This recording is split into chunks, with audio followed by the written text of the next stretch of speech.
कतहु मुनि ने उपदेश ही ज्ञाना, कतहु राम गुण करहि बखाना। यद्यपि अकाम तदपि भगवाना, भगत बिरह दुख दुखित सुजाना। ए विद गयऊँ कालु बहु बीती, नित नय होई राम पद प्रीति। नेमु प्रेमु शंकर कर देखा, अभिचल हृदय भगति कै रेखा। प्रगटे राम कृतज्ञ कृपाला, रूपशील निधि तेज विशाला। बहु प्रकार शंकर ही सराहा, तुम बिनु अस व्रतु को निर्वाह। बहु विधि राम शिव ही समुझावा, पार्वती कर जन्म सुनावा। अति पुनीत गिरिजा कै करनी, बिस्तर सहित कृपा निधि बरनी। अब बिनती मम सुनहु शिव, जो मुँह पर निज नेहु। जाय विवाह शैलज ही मोहि, मागे देहूँ। बोलो राम राम राम। अर्थात वे कहीं मुनियों को ज्ञान का उपदेश करते और कहीं श्री रामचंद्र जी के गुणों का वर्णन करते थे। यद्यपि सुजान शिवजी निष्काम है तो भी वे भगवान अपने भक्त के वियोग के दुख से दुखी है। यहाँ पे भक्त का मतलब सती मैया है। इस प्रकार बहुत समय बीत गया। श्री रामचंद्र जी के चरणों में नित्य नई प्रीति हो रही है। शिव जी के कठोर नियम, अनन्य प्रेम और उनके हृदय में भक्ति की अटल टेक को जब श्री रामचंद्र जी ने देखा, तब कृतज्ञ अर्थात उपकार को मानने वाले कृपालु रूप और शील के भंडार महान तेज पुंज भगवान श्री रामचंद्र जी प्रकट हुए। उन्होंने बहुत तरह से शिव जी की सराहना की और कहा कि आपके बिना ऐसा कठिन व्रत कौन निर्वाह कर सकता है। श्री रामचंद्र जी ने बहुत प्रकार से शिव जी को समझाया और पार्वती जी का जन्म सुनाया।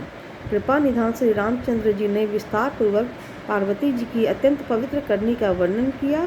फिर उन्होंने शिव जी से कहा, हे शिव जी, यदि मुझ पर आपका स्नेह है तो अब आप मेरी विनती सुनिए।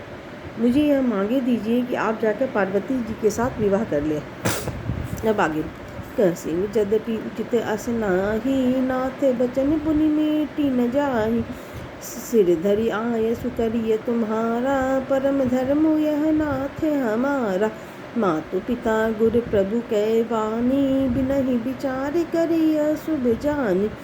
तुम सब भांति परम हितकारी, आज्ञा सिर पर नाथ तुम्हारी। प्रभु तो सेवु सुनि शंकर बचना, भक्ति विवेक धर्म जुट रचना। कह प्रभु हरे तुम्हारे पन रहेऊ, अब उर राखेऊ जो हम कहेऊ। अंतर्धान भय अस भासी, शंकर सोई मूर्ति उर राखी। तबहि सप्त ऋषि शिव पहि आए, बोले प्रभु अति बचन सुभाए। पार्वती पहि जाई तुम प्रेम परीक्षा लेहु, गिरिहि प्रेरी पटेहु, भवन दूरी करेहु संदेहु।